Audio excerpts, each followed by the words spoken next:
ನಮಸ್ಕಾರ, welcome to Yoyo TV Kannada.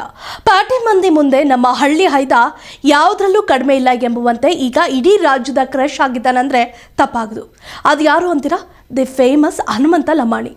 ಈಗ ಹನುಮಂತ ಲಮಾಣಿ ತಾಂಡಾದ ಒಬ್ಬ ಸಿಂಗರ್ ಆಗಿ ಜನರ ಮೆಚ್ಚುಗೆಗೆ ಪಾತ್ರವಾಗಿಲ್ಲ. ಈ ಬಾರಿಯ ಬಿಗ್ ಬಾಸ್ ಸೀಸನ್ 11ರ ವಿಜೇತರಾಗುವ ಮೂಲಕ ಹೊರಹೊಮ್ಮಿದ್ದಾರೆ. ಬಿಗ್ ಬಾಸ್ಗೆ ಬರುವ ಮುನ್ನ ಹನುಮಂತನಲ್ಲಿದ್ದ ಸರಳತೆ, ಮುಗ್ಧತೆ, ಮಾತಿನ ಧಾಟಿ ಹಾಗೂ ಅದರಲ್ಲೂ ಇವರ ಕಂಠ ಸುಮಾರು ಜನರಿಗೆ ಮೆಚ್ಚುಗೆಯಾಗಿತ್ತು. ಬಿಗ್ ಬಾಸ್ ಮನೆಗೆ ಎಂಟ್ರಿ ಕೊಟ್ಟ ಮೇಲೂ ಕೂಡ ಅದೆಷ್ಟೋ ಜನರಿಗೆ ಹನುಮಂತನ ಸರಳತೆ ಕೈಗನ್ನಡಿಯಾಗಿದೆ. ಮೊದಲೇ ಅಪಾರ ಅಭಿಮಾನಿಗಳನ್ನ ಗಳಿಸಿದ್ದ ಹನುಮಂತ ಕೋಟಿಗಟ್ಟಲೆ ಓಟುಗಳನ್ನು ಪಡೆದು ಕರ್ನಾಟಕದ ಹೆಮ್ಮೆಯ ಮಗನಾಗಿ ಬಿಗ್ ಬಾಸ್ ವಿನ್ನರ್ ಆಗಿ ಮಿಂಚುತ್ತಿದ್ದಾರೆ. ಮಾಡುವ ಕೆಲಸದಲ್ಲಿ ನಿಯತ್ತಿದ್ರೆ ಫಲಾಫಲ ಯಾರ ಸ್ವತ್ತು ಅಲ್ಲ ಎಂಬುದಕ್ಕೆ ಈ ಹನುಮಂತನೇ ಸಾಕ್ಷಿ ಎನ್ನಬಹುದು.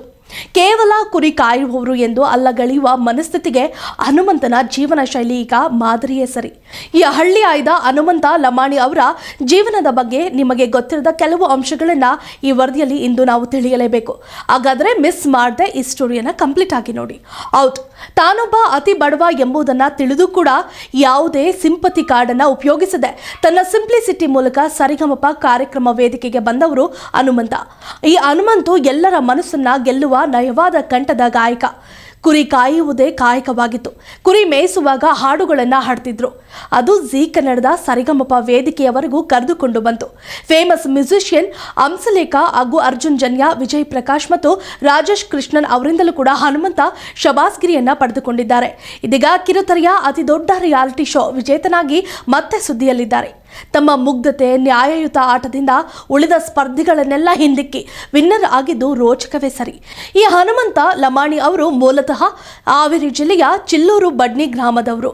ಅಕ್ಟೋಬರ್ 1993ರಂದು ಜನಿಸಿರುವ ಇವರು ಶಿಕ್ಷಣದಲ್ಲಿ ಡಿಗ್ರಿ ಎಂದರೆ ಕುರಿ ಕಾಯೋದು ಎಂದು ಹೇಳುವ ಈ ಹನುಮಂತ ತಮ್ಮ ಧ್ವನಿಯಿಂದಲೇ ಮೊದಲು ಗುರುತಿಸಿಕೊಂಡವರು. ಚಿಕ್ಕ ವಯಸ್ಸಿನಿಂದಲೇ ಹಾಡುವುದನ್ನು ಕಲಿತಿರುವ ಇವರು ಗ್ರಾಮೀಣ ಪ್ರದೇಶದ ಜಾನಪದ ಹಾಡುಗಳಿಗೆ ಎಲ್ಲರ ಪ್ರೀತಿಯನ್ನ ಗಳಿಸಿದ್ದಾರೆ. ಭಜನೆ ಗೀತೆಗಳು, ಜಾನಪದ ಗೀತೆಗಳನ್ನು ಹಾಡಿ ಮೋಡಿ ಮಾಡುವ ಹನುಮಂತ ಈಗ ಸೆಲೆಬ್ರಿಟಿ ಲೆವೆಲ್ಗೆ ಮಿಂಚುತ್ತಿರುವುದು ವಿಶೇಷ. ಇದಲ್ಲದೆ dance Karnataka dance reality show, ಭರ್ಜರಿ ಬ್ಯಾಚುಲರ್ ರಿಯಾಲಿಟಿ ಶೋನಲ್ಲಿ ಪಾರ್ಟಿಸಿಪೇಟ್ ಕೂಡ ಮಾಡಿದ್ದು ಹಾಗೂ ಸದ್ಯಕ್ಕೆ ಬಾಯ್ಸ್ ವರ್ಸಸ್ ಗರ್ಲ್ಸ್ ಕಾರ್ಯಕ್ರಮದಲ್ಲಿ ಭಾಗಿಯಾಗಿರುವ ಹನುಮಂತ ತಮ್ಮ ನೈಜ ಹಾಸ್ಯದ ಮೂಲಕ ರಂಜಿಸುತ್ತಿದ್ದಾರೆ. ಅದರಲ್ಲೂ ವಿಶೇಷ ಎಂದರೆ ಬಿಗ್ ಬಾಸ್ ವೇದಿಕೆಯ ಕಾರ್ಯಕ್ರಮ ನಿರೂಪಣೆ ಮಾಡುವ ಸಮಯದಲ್ಲಿ ಹಠಾತ್ ಆಗಿ ತಾಯಿಯ ಅಗಲುವಿಕೆಯ ಸುದ್ದಿಯನ್ನು ಅರಗಿಸಿಕೊಳ್ಳಲಾಗದೆ ಶೋವನ್ನು ನಡೆಸಿಕೊಟ್ಟ ನಟ ಸುದೀಪ್ ಅವರ ಮನಸ್ಸಿನ ಭಾರವನ್ನ ಕೊಂಚ ನಿರಾಳ ಮಾಡಿದ ಕೀರ್ತಿ ಈ ಹನುಮಂತನಿಗೆ ಸಲ್ಲುತ್ತದೆ ಎಂದು ಅಭಿಮಾನಿಗಳು ಹೇಳಿದ್ದಾರೆ. ಪ್ರತಿ ವಾರದ ಕಿಚ್ಚನ ಪಂಚಾಯಿತಿಯಲ್ಲಿ ಹನುಮಂತನ ಹಾಸ್ಯಕ್ಕೆ ಸುದೀಪ್ ವೇದಿಕೆ ಮೇಲೆ ಹೊಟ್ಟೆ ಹಿಡಿದು ನಕ್ಕಿದ್ದು ಇದೇ ಮೊದಲ ಬಾರಿಗೆ ಎಂಬುವಂತೆ ಇತ್ತು. ಹನುಮಂತನ ಜೀವನ ಶೈಲಿಯೂ ಕೂಡ ಸುದೀಪ್ ಅವರ ಮೆಚ್ಚುಗೆಗೆ ಪಾತ್ರವಾಗಿದ್ದು ಕೂಡ ಸುಳ್ಳಲ್ಲ. ಒಟ್ಟಾರೆ ರಾಜ್ಯದಲ್ಲಿ ಈಗ ಬಹಳ ಸುದ್ದಿಯಲ್ಲಿ ಇರುವುದು ಉತ್ತರ ಕರ್ನಾಟಕದ ಪ್ರತಿಭೆ ಹನುಮಂತ ಲಮಾಣಿ. ಹಳ್ಳಿ ಅಕ್ಕಿ ಹನುಮಂತ ಇತಿಹಾಸದಲ್ಲಿಯೇ ಓರ್ವ ವೈಲ್ಡ್ ಕಾರ್ಡ್ ಸ್ಪರ್ಧಿ ವಿನ್ನರ್ ಆಗಿರೋದು ಇದೇ ಮೊದಲು.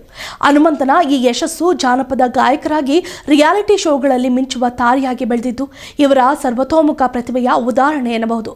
ಈ ಮೂಲಕ ಹನುಮಂತನ ಸಾಧನೆ ಹೀಗೆ ಮುಂದುವರಿಯಲಿ, ಇವರು ಕಂಡ ಕನಸುಗಳೆಲ್ಲವೂ ನನ್ನ ಎಂದು ನಾವು ಕೂಡ ಆಶಿಸ್ತೇವೆ. If you like this video, ಬೇಗ ಲೈಕ್ ಮಾಡಿ, ಕಾಮೆಂಟ್ ಮಾಡಿ, ಶೇರ್ ಮಾಡಿ ಹಾಗೂ ಯೋಯೋ ಟಿವಿ ಕನ್ನಡವನ್ನು ಸಬ್ಸ್ಕ್ರೈಬ್ ಮಾಡಿ.